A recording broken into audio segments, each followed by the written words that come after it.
اعوذ باللہ من الشیطان اللعین الرجیم بسم اللہ الرحمن الرحیم الحمد للہ وکفا وسلام علی عبادہ الذین اصطفی. درود بھیجیے محمد و آل محمد.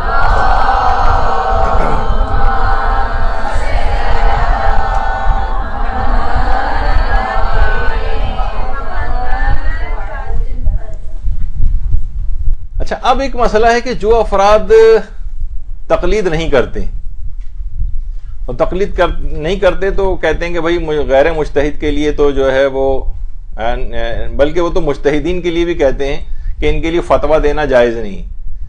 یہ فتویٰ کیوں دے رہے ہیں؟ اکثر آپ دیکھیے سوشل نیٹ ورکنگ کے اوپر اس طرح کی بہت سی بحثیں اٹھتی ہیں.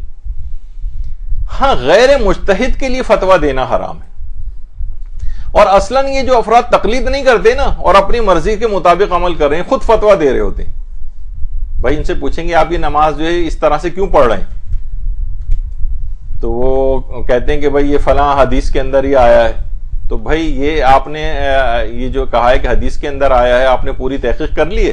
کہتے ہیں جی ہماری پوری تحقیق ہے. تو یہ ایک لحاظ سے یہ ہو گیا کہ ہم اجتہاد کر رہے ہیں اس کے اندر، اور اس کے بعد نتیجہ یہ نکل رہا ہے کہ مثلا ہم تشہد میں جیسے شہادت ثالثہ پڑھ رہے ہیں. اب اختلاف ہے علماء میں، وہ میں ابھی اس علمی بحث کے اندر نہیں جا رہا، لیکن یہ جو عام جاہل افراد ہیں یہ کہہ رہے ہیں ہم نے تحقیق کی ہے. تو ایک عالم کی تحقیق اور ایک جاہل کی تحقیق، اس کے اندر کتنا زمین و آسمان کا فرق ہو جاتا ہے. تو بہرحال دیکھیے قرآن کی آیات بھی اس سلسلے میں کہ ہم نے لِكُلِّ جَعَلْنَا مِنْكُمْ شِرْعَةً وَمِنْهَاجًا، یعنی ہم نے ایک راستہ اور طریقہ ہر چیز کے لیے مقرر کیا ہے. اپنی مرضی سے انسان کوئی راستہ اور طریقہ نہیں بنا سکتا ہے. شریعت کے اندر ہر چیز معین ہے، کون سی چیز کس انداز سے انجام دینی. تو لوگ سوچتے ہیں یا نوجوان ہمارے سوچتے ہیں کہ سوشل میڈیا پہ اس طرح کی ٹامک ٹوئیاں مار کے یہ کچھ سافٹ ویئر، یا مثلا اب آج کل لوگوں کے ہاتھ میں جو ہے وہ بھی آ گیا ہے گوگل وغیرہ، کہ انہوں نے جناب سرچنگ ورڈز ٹائپ کر کے ادھر ادھر سے چیزیں نکالی اور کہا کہ دیکھیے یہ ہے نظریہ. تو اس طرح سے کوئی بھی شخص مجتہد نہیں بن سکتا ہے کہ وہ بیٹھ کر گوگلنگ کرے اور اس کے بعد، یا بہت سے نوجوان سوچنے لگتے ہیں کہ ہمارا مطالعہ بہت ہو گیا ہے، بہت زیادہ کتابیں ہم نے مثلا پڑھ لی ہیں، اور بہت بڑی لائبریری ہے ہمارے پاس، اور سافٹ ویئر سارے ہمارے پاس حدیثوں کے ہیں، رجال کے ہیں، ہم خود سے ہر مسئلہ کا حل خود نکال سکتے ہیں، ہمیں مجتہد وغیرہ کیا ضرورت ہے.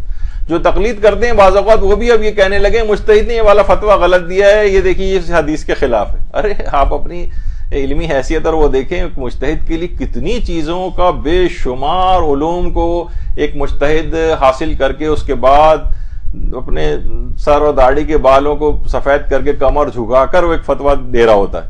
کتنی چیزیں ہوتی ہیں. مجتہد دیکھیں بنتا کیسے، ایک تھوڑا سا ہلکا سے خاکہ، بعض اوقات اسے آپ کہیں گے کہ بھئی قرآن کی آیات، تو بعض اوقات اسے قرآن کی آیات میں بھی آیات اور صحیح حدیثوں کے ٹکراؤ کو دیکھنا پڑتا ہے. بعض اوقات یہ بھی ہوتا ہے کہ قرآنی آیت کچھ اور کہہ رہی ہے، صحیح حدیث کچھ اور کہہ رہی. ایک بہت مشکل سی ایک بات ہے لیکن آپ کے لیے ویسے بیان کر دوں. ایک مشہور ہے ایک بات علماء میں کہ قرآن قطعی الصدور و ظنی الدلالہ ہے، اور حدیث جو ہے وہ ظنی الصدور اور قطعی الدلالہ ہے. اس کے کیا معنی ہیں؟ یعنی قرآن قطعی الصدور، ایک ایک لفظ قرآن کا وہی ہے جو پروردگار کی طرف سے نازل ہوا ہے، کوئی حرف کا بھی فرق نہیں. لیکن ظنی الدلالہ ہے، ہم یہ نہیں کہہ سکتے قسم کھا کر کہ اللہ جو اس قرآن کے اندر فلاں فلاں آیات کے اندر، سب میں نہیں، عقائد کی جو آیات ہیں وہ بالکل واضح ہیں، اور اصول دین کے متعلق جو ہیں وہ بالکل واضح ہیں، اور کچھ فروعی احکام وغیرہ کے اندر تو ہم یہ نہیں کہہ سکتے پورا شور قسم کھا کر کہ مراد پروردگار یہی ہے جو ہم سمجھ رہے ہیں. قرآن قطعی الصدور ہے، لفظ حرف ایک ایک حرف اللہ کی طرف سے، کوئی تحریف نہیں ہے اس میں. لیکن ظنی الدلالہ ہے، ہم یہ نہیں کہہ سکتے کہ فلاں چیز کا جو حکم ہے اس میں مراد پروردگار یہی ہے اس فرعی حکم میں. جبکہ حدیث کے اندر یہ کہ حدیث ظنی الصدور ہے، راویوں سے ہمارے پاس آئی. ممکن ہے کہ امام نے ایسا نہ کہا ہو، راوی کے اپنے الفاظ ہوں، راوی اپنے کوئی پوچھتے تھے کہ آج امام نے کیا فرمایا، اس نے کہا یہ بیان فرمایا، اور وہ پھر ایک حدیث بیان کرتا ہے مثلا کوئی بھی. تو ہم یہ نہیں کہہ سکتے ایک ایک حرف وہی ہے جو کہ امام نے فرمایا تھا.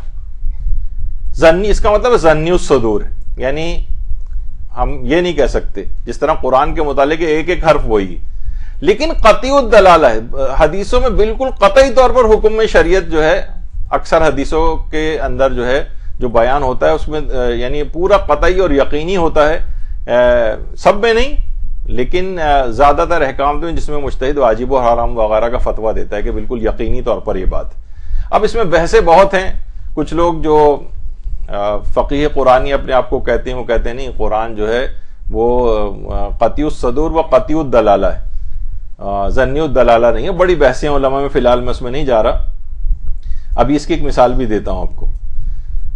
مثلا یہ صفا و مروہ کے متعلق جو قرآنی آیت ہیں کہ ان الصفا والمروہ من شعائر اللہ فمن حج البیت او اعتمر فلا جناح علیہ ان یطوف بہما، کہ صفا اور مروہ شاعر خدا میں سے ہیں اور جو بھی حج وہ بجا لاتا ہے یا عمرہ کرتا ہے اس کے لیے کوئی حرج نہیں ہے کہ وہ صفا و مروہ کا طواف کرے۔ اچھا اب دیکھیے قرآن کی آیت اگر کوئی صرف کہے کہ بھائی میں قرآن کو خود پڑھ کے سمجھ سکتا ہوں تو وہ اس آیت کو پڑھنے کے بعد کہے گا کہ صفا و مروہ کی جو صحیح ہے یہ کرنا واجب نہیں، فلا جناح کوئی حرج نہیں ہے اگر تم صفا و مروہ کی صحیح کر لو۔ اچھا یہاں پہ بھی طواف استعمال ہو، یہ بھی طواف کہلاتا ہے، صفا و مروہ کی جو صحیح ہے اس کو قرآن نے طواف کہا ہے، چکر لگانا۔ تو یہاں پر اس سے اب کوئی مراد پروردگار، اب یہ احادیث سے پتہ چلا ہے کہ نہیں یہ عمل تو واجب ہے، صفا و مروہ کی اگر کوئی شخص صحیح نہ کرے جان بوجھ کر تو اس کا حج و عمرہ باطل ہو جائے گا۔ تو مراد پروردگار کیا ہے، وہ صرف اگر صرف الفاظ پکڑے تو یہ کہے گا کہ ہے تو اس کا مطلب یہ ہے کہ کوئی حرج نہیں ہے اگر تم کر لو، اس کا مطلب ہے چھوڑی بھی جا سکتی، تو اس پہ الگ بحثیں۔ تو بہرحال بہت سی چیزیں اس طرح کی ہیں کہ جس کا یعنی اجتہاد سے وہ چیزیں مسئلہ جو ہے حل ہوتا ہے۔ یا مثلا قرآن کی آیت ہے کہ والمطلقات یتربصن بانفسہن ثلاثۃ قروء، طلاق یافتہ عورتوں کو حکم ہے کہ وہ 3 قروء عدہ رکھیں۔ اب دیکھیے اب مراد پروردگار یہاں کیا ہے، قروء کس کو کہتے ہیں؟ مثلا کوئی عورت طلاق کے بعد دوسری شادی کرنا چاہ رہی ہے تو اس کو ایک عدہ گزارنا ہے۔ عدہ کیا ہے؟ قرآن کہہ رہا ہے 3 قروء۔ آپ نے کہا قروء کیا ہے، ذرا ڈکشنری وغیرہ کھول کے دیکھیں تو آپ نے ڈکشنری کھول کے دیکھی، اس میں 2 معنی لکھے ہوئے ہیں، ایک میں ہے عورت کے لیے نجاست کا زمانہ اور دوسرے معنی عورت کے لیے طہارت کا زمانہ۔ اب عورتیں 3 نجاست دیکھ لے تو وہ دوسرا نکاح کر سکتی ہے، 3 طہارتیں دیکھ لے تو کر سکتی، دونوں میں فرق ہو جائے گا بہت۔ آپ کہیں گے ہمیں تو بظاہر یہ لگ رہا ہے کہ 3 نجاستیں دیکھ لے، تو یہ تو آپ کا اپنا خیال ہو نا، مراد پروردگار کیا ہے؟ اب بہت سی چیزیں جو ہے نا قرآن سے نہیں ہوتی، پھر احادیث ساری دیکھنا پڑتی ہیں۔ یہی ہے کہ مجتہد کا کام یہاں سے اصل میں شروع ہوتا ہے۔ کوئی شخص خود سے، یہ آپ کے سامنے چند ایک مثالیں پیش کر رہا ہوں کہ خود سے کوئی چیز وہ نہیں، غیر مجتہد کے لیے ممکن نہیں ہے کہ ان تمام احادیث کا اس لحاظ سے احاطہ کرے۔ اچھا کتنی ایسی چیزیں ہیں کہ مثلا اس میں اس کو مجتہد کو لغات کا بھی پورا دیکھنا پڑتا ہے، کون کون سے لفظ کے کتنے کتنے معنی، جیسے آپ نے قروء کے اندر دیکھا۔ اور ہمارے استاد ایک مثال کے طور پر ایک چیز بیان کرتے تھے کہ مثلا اگر امام مثال کے طور پر امام کہیں کہ تم پر واجب ہے کہ عین کو جا کے دیکھو، عین یہ نون۔ اب آپ نے کہا بھائی عین کیا چیز ہے؟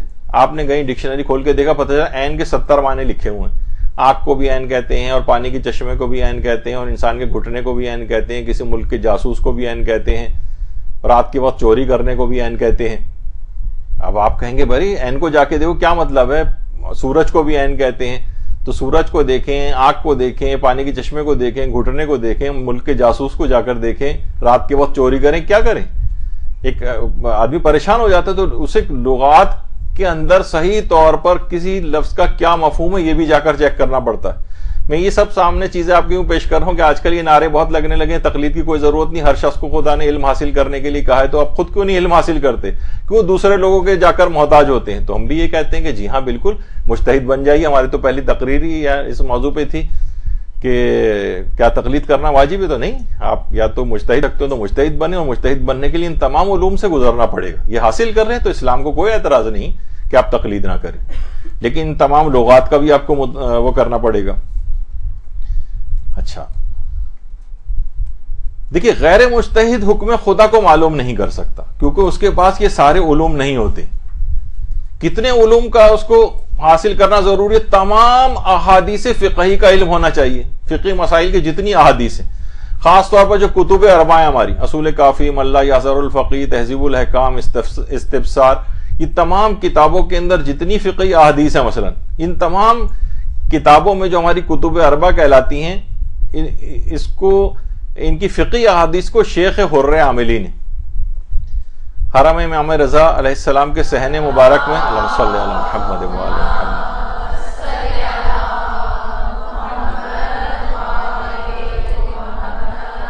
شیخ حر عاملی کی قبر ہے.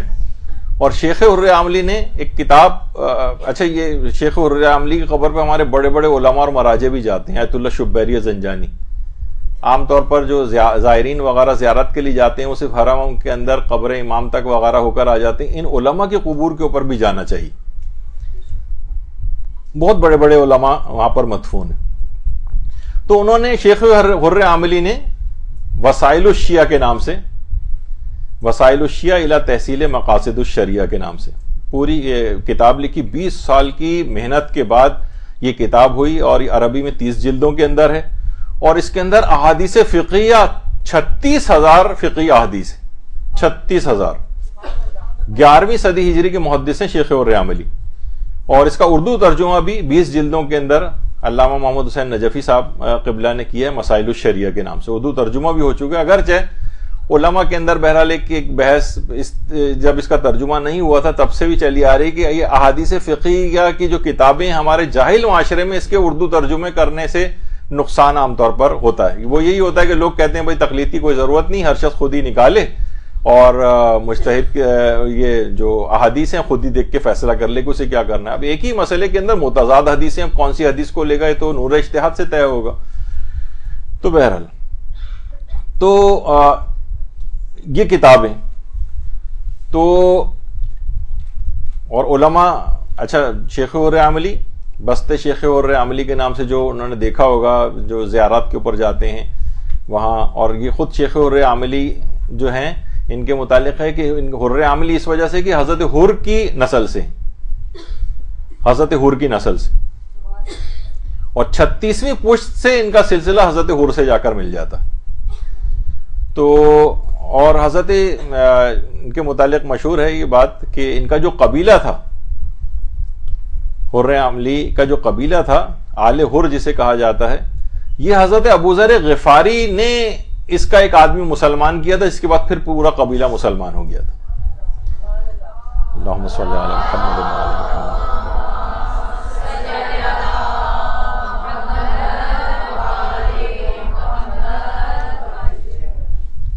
اور یہ جو ان کے ہاتھ کی لکھی ہوئی جو خطی نسخہ ہے وسائل الشیعہ کا، یہ آستان قدس رضوی آپ نے دیکھا ہوگا کہ وہاں پر جو کتاب خانہ ہے اس کے اندر بھی باقاعدہ حرم امام رضا کا جو کتاب خانہ ہے وہاں پر بھی یہ موجود ہے. اور بہت لوگ وہاں پر آ کر جو ہے نوجوان طالب علم وغیرہ اور طالبات وہاں پر آ کر لائبریری سے استفادہ کرتے ہیں. تو بہت ہی بہترین کتاب ہے. تو اس کے علاوہ احادیث کے علاوہ پھر اس کے بعد مجتہد 36,000 احادیث کی تو یہ اس کو پتہ ہونی چاہیے. یہاں پہ 5-10 احادیث فقہیہ بھی پتہ نہیں، 36,000 کم سے کم احادیث فقہی ہیں. پھر اس کے بعد علم رجال. آیت اللہ خوئی نے معجم الرجال کے نام سے 24 جلدوں کے اندر باقاعدہ کتاب لکھی ہے، معجم رجال الحدیث. 20,000 سے زائد صفحات ہیں اس کے اندر، اور 15,676 راویوں کے حالات اس کے اندر بیان کی. جس کو بھی شوق ہو بہت زیادہ تحقیق کا، مجتہد بننے کا، تقلید نہ کرنے کا، وہ ان تمام 36,000 حدیثوں کو اچھی طرح پڑھے. اس کی عربی سے تمام واقفیت رکھنی ہونی چاہیے، اس کو لغات وغیرہ کا پورا علم ہونا چاہیے، اور ان کی تمام احادیث کی اپلیکیشن. پھر ان احادیث کے جو راوی ہیں اس کے لیے 20,000 صفحات پہ اس پہ احاطہ ہونا چاہیے، جو اس کے اندر راوی 15,676 راوی آقا خوئی نے بیان کیے ہیں. اب آپ خود سوچیں. اور پھر کون سا اس کے اندر راوی عادل ہے, کون سا ضعیف ہے, کون سا ثقہ ہے, یہ جا کر اس کو معلوم کرنا پڑے گا. تو آیت اللہ جعفر سبحانی فرماتے ہیں کہ آیت اللہ خوئی کا یہ کارنامہ اتنا بڑا ہے کہ انہوں نے تمام راویوں کو معجم کے اندر جو ہے وہ جمع کر کے بہت بڑا کام انجام دیا ہے. اور صرف یہ نہیں کہ ان راویوں کے فقط نام ہیں, بلکہ ان کے القابات بھی ذکر کیے ہیں, ان کی کنیتیں ذکر کی ہیں, ان 15,676 راویوں کی, ان کی ازواج کے نام کیا کیا تھے, ان کی اولادوں کے نام کیا کیا تھے, اور بعض اوقات ایک ہی نام کے 10-10 20-20 راوی ایک ہی زمانے میں تھے. کون سے والا راوی ہے جو یہ والی حدیث روایت کر رہا ہے؟ کتنا مشکل ترین ہے کہ ایک ہی کامن نام ہے اور وہ اتنے سارے. اچھا, ان کامن ناموں والوں میں کچھ ضعیف راوی ہیں, کچھ ثقہ ہیں, عادل ہیں, اور اس میں کون سا والا راوی, کیونکہ اگر آپ نے ایک راوی کی غلطی کی تو حدیث کی کیٹیگری بدل جائے گی. اب یہ فتویٰ واجب والا نہیں رہے گا, حرام والا نہیں رہے گا, یا مستحب والا نہیں رہے گا, فتویٰ بدل جائے گا. تو مجتہد 1400 سال پیچھے جا کر ان کی زندگی کے حالات کی پوری تحقیق کر کے اس کے بعد آپ کے سامنے ایک فتویٰ پیش کرتا ہے, کتنے علوم کے ساتھ. تو جو بھی افراد تقلید نہیں کرتے وہ بڑے آرام سے کہہ دیتے ہیں کہ بھائی کیا ہے, خود جاؤ جا کے کتاب کے اندر دیکھ لو. تو جائیے آپ یہ جا کر یہ پڑھیے 20,000 صفحات اس کے, اور وہ 36,000 وہ والی حدیثیں, اور اس کے بعد اچھا پھر آقا خوئی نے اتنی محنت کے بعد یعنی بالکل آخری عمر میں معجم جو ہے یہ جو ہے مکمل کی تھی. اور اس میں خاص طور پر جو کتب اربع کے جو احادیث فقیہ ہیں اس کے جو راوی, ان کو اس کے اندر فوکس کیا تھا. اور صرف یہی نہیں بلکہ رجال کی اور کتابیں بھی دیکھنا پڑتی ہیں. مثلا رجال البرقی جو ہے یہ دیکھنا پڑتی ہے, رجال نجاشی جو ہے یہ بھی علماء کی اس کے اندر رہتی ہے, رجال کشی علامہ کشی کی جو کتاب ہے یہ ہے. اس کے علاوہ ابن غزائری کی جو رجال ہے اس کے اوپر پوری میں آپ کے سامنے اسی وجہ سے ان کے سب کے نام پیش کر رہا ہوں کہ اجتہادی عمل کتنا مشکل ہے, اور مراجع مجتہدین نے یہ بار اپنے اوپر لے کے ہماری زندگی کتنی آسان کر دی. تو ابن غزائری کا جو وہ ان کی رجال ہے. اس کے علاوہ فہرست شیخ طوسی ہے, اس کے اندر جو رجال ہیں, اس کے علاوہ رجال شیخ طوسی ہیں, اس کے اندر جتنے بھی راوی ہیں ان سب کو دیکھنا پڑتا ہے. بلکہ آقا خوئی نے جو معجم جو ان کی کتاب ہے اس کے اندر 135 خاتون راویات جو ہیں, جو راوی ہیں, جو خواتین میں شامل ہیں, ان کی بھی پوری تحقیق اس کے اندر لکھی اور بڑی مہارت کے ساتھ. تو پھر فقط یعنی یہ کہنے کا مقصد ہے فقط رجال کی کتاب یا اس کا سافٹ ویئر ہاتھ میں ہونے سے کام نہیں چلتا, اس کے ضمن کے اندر کتنے ہی ایسے اصول قواعد جس سے مجتہد واقف ہوتا ہے. ہم یہ نہیں کر سکتے بس گئے حدیث کے راوی کا نام دیکھا, جا کے معجم کے اندر دیکھ لیا کہ ثقہ یا عادل کیا لکھا ہوا ہے اس کے نام کے سامنے, اور بس فتویٰ نوجوانوں نے دے دیا کہ دیکھیے اس کے راویوں کے اندر یہ گڑبڑ پائی جاتی ہے. تو یہ ایک بڑے مسئلہ ہے آج کل ہو گیا ہے. جو سائنسی ایجادات ہیں فائدے مند بھی ہیں اور نقصان دہ بھی بعض اوقات ہو جاتی. پھر یہ دیکھا جاتا ہے جیسے میں نے کہا کہ آیات و احادیث کا ٹکراؤ دیکھا جاتا ہے. کبھی تو آپ کو لگ رہا ہوتا ہے ٹکراؤ ہے, لیکن اسلام اس کو ٹکراؤ نہیں کہتا. اب میں اس کی بھی تفصیل میں جاؤں گا تو بڑا مسئلہ ہو جائے گا. اور کبھی احادیث کا احادیث سے ٹکراؤ ہوتا ہے. مثلا آپ کبھی اٹھا کر دیکھیں غسل جمعہ کی احادیث, کسی میں کہا جا رہا ہے کہ مثلا ان الغسل الجمعۃ واجب, بے شک غسل جمعہ واجب ہے, اور پھر وہی راوی ہیں زرارہ, وہی چھٹے امام ہیں, وہی کتاب فروع کافی ہے, اس میں سوال پوچھا جا رہا ہے مولا مستحب غسلوں کی فہرست بتائی, امام اس میں اندر غسل جمعہ کا بھی نام لے رہے ہیں. اب حدیث ایک میں کہا جا رہا ہے واجب ہے اور ایک میں کہا جا رہا ہے مستحب ہے. اب یہ حدیثیں ٹکرا رہی ہیں آپس میں. اب ٹکراؤ کو کون حل کرے گا؟ حدیث کا اگر آپس میں ٹکراؤ ہو جائے تو یہ مجتہد کا یہاں سے کام شروع ہوتا ہے کہ حدیثوں میں اگر حدیثیں آپ کو مل بھی جائیں تو ان کو حل کیسے کیا جائے گا. خمس ہے, اس کے متعلق اتنی حدیثیں آئیں کہ علماء کے 18 الگ الگ فتوے خمس کے سلسلے میں بن گئے. ابھی اس میں جانے کا موقع نہیں, ہمارے پاس وقت ختم ہو گیا بالکل. تو بعض اوقات یہ اس طرح سے تعارض الادلہ کہلاتی ہے, اس میں الف غائب ہو گیا ہے. بہرحال یعنی حدیث جب یہ اس میں ٹکراؤ ہو جاتا ہے حدیث کا تو مجتہد کیسے اس مسئلے کو حل کرتا ہے. جیسے کہ اب پچھلی دفعہ ہم نے ذکر کیا تھا مور کا گوشت کھانا جائز ہے نہیں, مثلا احادیث بہت سی احادیث میں ٹکرا رہی ہیں آپس میں, کچھ کے اندر جو ہے حرام قرار دیا گیا ہے اور کچھ کے اندر اس قسم کے مسائل ہیں کہ مجتہد کے نزدیک وہ احادیث جو ہے ثابت نہیں ہو رہی تو وہ حلال کہہ رہا ہوتا ہے. تو دلائل کے اندر اس طرح کا ٹکراؤ. اسی طریقے سے مثلا چاند کے سلسلے کے اندر کہ کہیں کچھ مجتہدین افق کے قائل ہیں چاند کے سلسلے میں, کچھ افق کے قائل نہیں ہیں, سب کے پاس اپنے دلائل ہیں. قصر نماز کے احکام کے اندر بڑا مجتہدین کے فتوے میں اختلاف ہے. باقاعدہ امام خمینی کے پاس لوگ جاتے تھے کہ آپ کے قصر مسائل جو ہیں وہ بہت زیادہ سخت ہیں, وہ آقا کچھ اس میں آسانی پیدا کریں. تو امام خمینی باقاعدہ آنسوؤں کے ساتھ رونا شروع کر دیتے تھے. وہ کہتے تھے کہ یعنی حکم خدا میرے نزدیک ثابت, میں اللہ کے حکم کو کیسے تبدیل کر سکتا ہوں, یعنی جو تو اپنے تحقیق کے مطابق وہ حکم خدا نکالا ہے انہوں نے, تو یہ مجتہد صرف بتا سکتا ہے.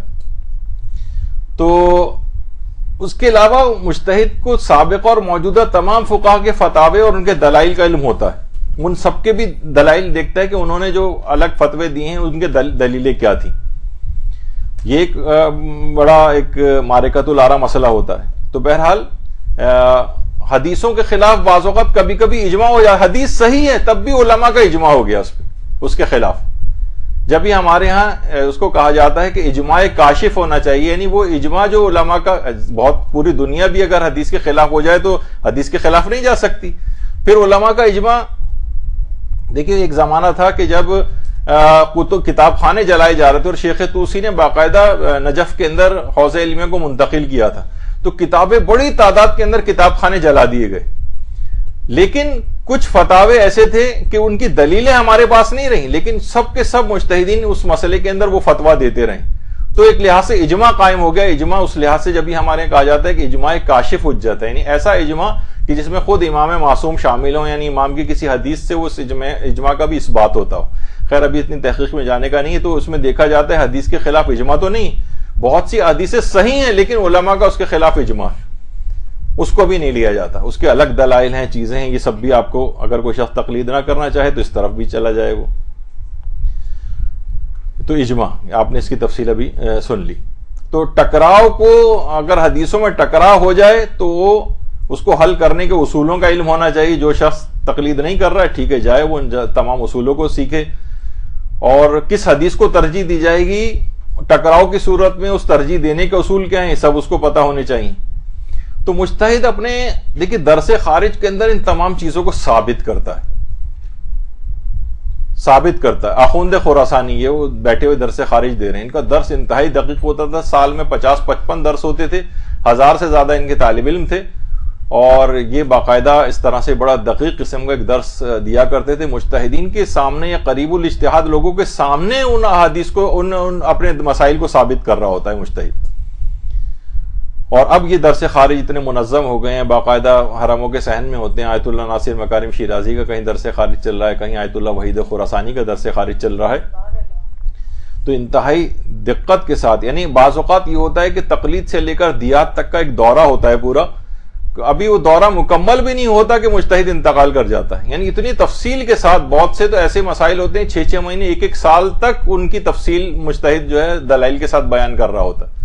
آیت اللہ سیستانی کے متعلق کہا جاتا ہے کہ یعنی ان منفرد علماء اور مجتہدین میں سے ہیں جنہوں نے تقلید سے لے کر دیات تک کے درس خارج کے پورے 3 دورے مکمل کیے. درود بھیجیے محمد علیہ السلام.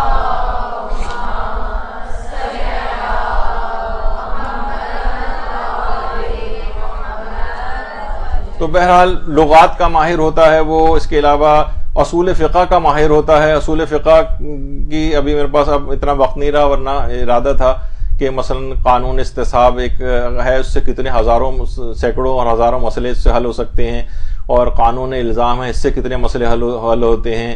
اور اچھا ایک بات اور بتا دی جائے کہ عام طور پہ چیز مشہور ہے کہ مرجع عالم کو سیاسیات اور عالمی حالات کا ماہر ہونا چاہیے. اس کا تقلید سے کوئی تعلق نہیں, ٹھیک ہے, یہ اس کا تعلق رہبری سے ہے, اس کا تعلق دیگر امور سے ہوتا ہے, لیکن مرجع تقلید کا تعلق اس سے نہیں. یہ اگر عام طور پر ہمارے اس کے اندر موجود بھی ہوتی, جیسے کون کہے گا کہ آیت اللہ سیستانی کے اندر وہ سیاسیات کو نہیں جانتے ہیں, پوری دنیا کی سیاست کو مرجع ڈیل کر رہا ہوتا ہے, لیکن اصلاً شرط کے طور پر نہیں. ورنہ آپ کو جو شروع میں شرطیں بتائی گئی تھی کہ زندہ ہو, عادل ہو, حلال زادہ, اس میں یہ بھی ہونا چاہیے تھا کہ سیاسیات کا ماہر ہو, لیکن وہ شرط نہیں. وہ خود بخود اپنی بصیرت کے تحت ان معاملات کو حل کر رہا ہوتا ہے, لیکن شرط کے طور پر نہیں. اور فقہ سے متعلق تاریخ کا بھی اس کو پورا علم ہونا چاہیے. بعض اوقات یہ ہوتا ہے کہ حدیث کے اندر آیا کہ پیغمبر نے مثلا گدھے کے گوشت کو ممنوع قرار دیا یا حرام قرار دیا. آیت اللہ سیستانی نے اس کی مثال لکھی کہ وہ جنگ خیبر کا خاص تناظر کے اندر, کیونکہ گدھے اس وقت اسلحے کی ترسیل کا واحد ذریعہ مسلمانوں کے پاس وہ گدے تھے جس سے اسلحہ ادھر سے ادھر جا رہا تھا. اگر وہ بھوک کے عالم میں وہ اس کو بھی اگر وہ کھا لیتے, کیونکہ حرام گوشت جانور نہیں ہے گدھا, شدید مکروہ ضرور ہے اس کا گوشت کھانا لیکن حرام نہیں, شاید اسی وجہ سے وہ پنجاب وغیرہ کے اندر اسی مسئلے پہ عمل کر کے لوگوں کو گدھے کا گوشت کھلا رہے تھے وہ. لیکن بہرحال یعنی اصلاً فقہی حکم میں آپ کو بتاؤں کہ کبھی ایسا کوئی صورتحال ہو جائے شدید مکروہ ضرور ہے لیکن حرام نہیں, تو مجتہد کو یہ دیکھنا پڑتا ہے کہ پیغمبر نے جو منع کیا تھا کیا یہ اس کی حرمت اصلی بیان کی تھی کہ گدھا حرام ہے, یا یہ کہ وہ ایک انتظامی حکم تھا کہ اگر اس وقت اس کو استعمال کر لیا جاتا ذبح کر کے اگر کھا لیتے بھوک کے حالت میں تو اصل مسلمان وہ جنگ ہار جاتے. اسلحے کی ترسیل کا واحد ذریعہ اس وقت یہ تھی جانور تھی. تو اس کو اتنے تاریخ کا ماہر ہونا چاہیے کہ یہ جو فتویٰ وہ دے رہا ہے اس زمانے کے حالات کو اسے علم ہو کہ کس حالات کے اندر یہ پیغمبر یا امام نے یہ بات کہی تھی. یہ بھی کتنی ہے کہ 1400 سال بعد جا کے 1400 سال پہلے جا کے آپ تمام حالات اور تاریخ کو آپ دیکھیں. تو بہرحال خالی یہ نہیں, اسی وجہ آپ نے پچھلی دفعہ میں نے دکھایا تھا کہ آیت اللہ سیستانی نے صرف یہی فقط کتابیں نہیں بلکہ کتنی کتابیں ہمارے مجتہدین لکھتے ہیں, تقریباً کتنی 37 کے قریب کتابیں یا ان کی بحوث اور تقریرات جو ہیں وہ سب علماء نے جو ہے جمع کی ہیں. کتنے موضوعات کے اوپر مجتہد بے شمار مسائل کے اوپر اس کی نگاہ ہوتی ہے. تو اگر کوئی شخص لوگوں میں شک پیدا کرے کہ دیکھیے یہ جو مجتہدین ہیں یہ اپنی تقلید لوگوں کو کروا رہے ہیں اور یہ جو حکم خلاف جو اسلام کا جو حکم ہے اس کے خلاف جا رہے ہیں اور اپنی